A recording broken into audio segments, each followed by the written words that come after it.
Hello అండి, అందరికీ praise the lord. ఎలా ఉన్నారు? హ్యాపీ అండ్ హెల్తీగా ఉన్నారా? సో ఇవాళ మనము బైబిల్ నుంచి ఒక వచనాలు చదువుకోబోయే ముందు ఒక చిన్న విషయాన్ని మీ అందరితోటి షేర్ చేసుకోవాలని ఇష్టపడుతున్నానండి.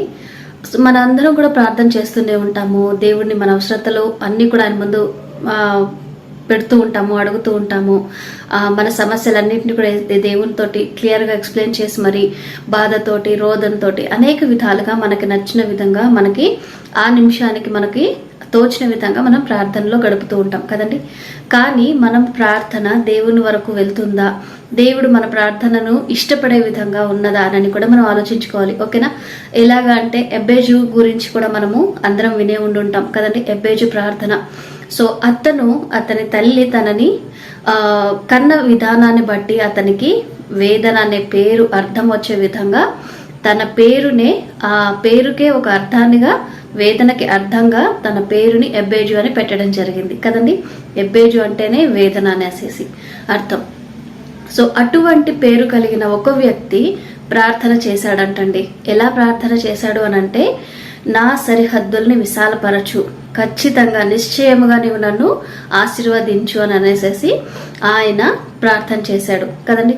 సో అటువంటి విధంగా దేవుని గురించి తెలిసిన వ్యక్తిగా, దేవుని యొక్క ఆధిపత్యం తెలుసుకున్న వాడిగా, ఆయనకు సమస్తము సాధ్యము, సర్వాంతర్యామి, భూమిని ఆకాశాలను సృష్టించిన సృష్టికర్త అన్నటువంటి దేవుని యొక్క గుణాలు తెలుసుకున్న వ్యక్తిగా, ఆయన ఏమి చేయగలడు అని పూర్తిగా తెలిసిన వ్యక్తిగా, దేవుని యొక్క బలాన్ని తెలిసిన వ్యక్తిగా ఆయన ప్రార్థన స్టార్ట్ చేశాడండి కదా.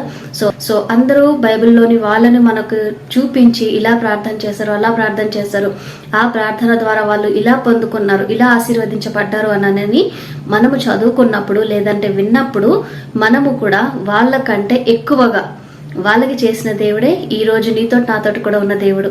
వాళ్ళని ప్రేమించిన విధానంగానే నిన్ను నన్ను కూడా ప్రేమిస్తున్నారు. ఓకేనండి. సో దేవునిలో ఏమాత్రం కూడా మార్పు లేనే లేదు కదండి.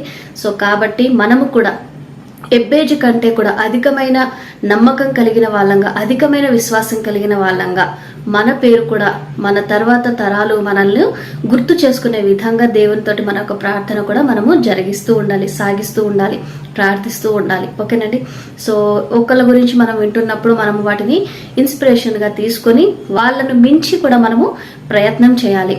ఓకేనండి. సో మనము కూడా ఒకటి అలవాటు చేసుకుందాం. మరి ఈ రోజు నుంచి ఎబ్బేజు కంటే అధికమైన విశ్వాసంతో, అధికమైన నమ్మకంతో, బలా విశ్వాసాన్ని దేవుడు మనల్ని కూడా పిలిచే విధంగా, మనల్ని కూడా ఒక మంచిగా మన పేరుతోటి ఒక మంచి బిరుదును మనకి ఇచ్చే విధంగా మన యొక్క ప్రార్థనలు కూడా స్టార్ట్ చేద్దాం. ఓకేనా? ఓకే అండి. ఈరోజు మనము మార్కు సువార్త 14వ అధ్యాయము మొదటి 5 వచనాలు చదువుకుంటున్నాము. 2 దినములైన పిమ్మట పస్కా పండుగ అనగా పులియని రొట్టెల పండుగ వచ్చెను. అప్పుడు ప్రధాన యాజకులను శాస్త్రులను మాయోపాయము చేత ఆయన నేలకు పట్టుకుని చంపుదమా అని ఆలోచించుకొనుచుండిరి గాని ప్రజలలో అల్లరి కలుగునేమోనని పండుగలో వద్దని చెప్పుకొనిరి.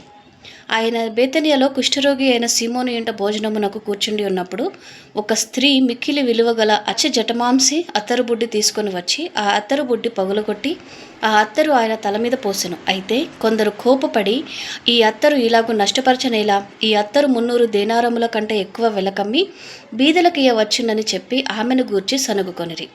దేవుడి వాక్యం ఇంతటితో దీవించినగాక. ఆమెన్. ఒక చిన్న ప్రేయర్ చేసుకుందాం. మీరు కూడా ఏకీభవించండి. మహాపరిశుద్ధమైన దేవా తండ్రి, నీకు వందనాలు ప్రభా. ఇంతవరకు మమ్మల్ని అందరినీ క్షేమంగా సురక్షితంగా ప్రభా నీవు ఉంచినందుకు, నిలబెట్టినందుకు, సజీవులంగా ఉంచినందుకు నీకు వందనాలు, స్తోత్రాలు తండ్రి. ప్రభా నైనా తండ్రి, అనేకమైన ఆటంకాలు, శోధనలు నైనా వాటన్నిటి నుంచి మమ్మల్ని తప్పిస్తూ తండ్రి ప్రభా రోజు రోజుకి మమ్మల్ని తండ్రి ప్రభా నీ రెక్కల చాట్లో భద్రపరుస్తూ ఉంచినావు నాయన. నీకు వందనాలు తండ్రి. యేసయ్యా చదవబడని వాక్యాన్ని దీవించండి, ఆశీర్వదించండి. ప్రతి హృదయంలో కూడా నాటి ఫలింపచేయండి తండ్రి. కడవరి దినాల్లో ఉన్నాం తండ్రి. ప్రేమ చల్లారిపోయిన కుటుంబాలుగా, మనుషులుగా ఏ ఒక్కరం కూడా లేకుండా తండ్రి నీ ప్రేమను ధరించుకున్న వారంగా ప్రభా నాయన మమ్మల్ని అందరినీ కూడా నీ వలె నీలాగున తయారు చేసేమని ప్రభా ప్రార్థిస్తున్నా తండ్రి. మాకు నాయన మంచి అలవాట్లు నేర్పించమని ప్రభా, వాటికి మేము నానా తండ్రి ప్రభా యేసయ్యా తొలగిపోకుండా నీ మార్గాల్లో నడిచేటటువంటి భాగ్యాన్ని మాకు అందరికీ కూడా దయచేయమని ప్రార్థిస్తున్నా తండ్రి. యేసయ్యా తండ్రి, ఎవరి కుటుంబాలు తెచ్చుకుంటున్న చేతులు రాజుమెళ్తున్నాయో వారి కుటుంబాలకు నీ యజమానిగా నిలబడండి. శాంతిని, సమాధానాన్ని సమృద్ధిగా దయచేయండి ప్రభా. ఏ ఒక్క ఆత్మ కూడా కృంగిపోకుండా ఉండకుండా నా తండ్రి, ఏ హృదయం కూడా బాధతో నిట్టూర్పుతో ఉండకుండా నా తండ్రి కుటుంబాలలో ఒక మంచి నేచర్ని నేను దయచేయండి. సంతోషమైన హృదయాలను, ఆనందాలను నా ప్రభా నీవే దయచేయమని ప్రభా ప్రార్థిస్తున్నాం తండ్రి. అప్పుల బాధల్లో కూరుకుపోయిన వారి కోసం ప్రేయర్ చేస్తున్నాం తండ్రి.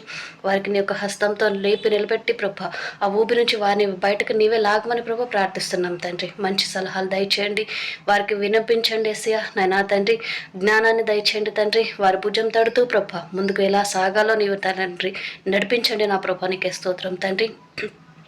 అనారోగ్యంగా ఉన్న వారి మీద నీ యొక్క హస్తాల నుంచి నీవే స్వస్థపరచమని ప్రభా ప్రార్థిస్తున్నాం తండ్రి. నాయన స్వస్థత నీ వలన మాత్రమే సాధ్యము నా తండ్రి.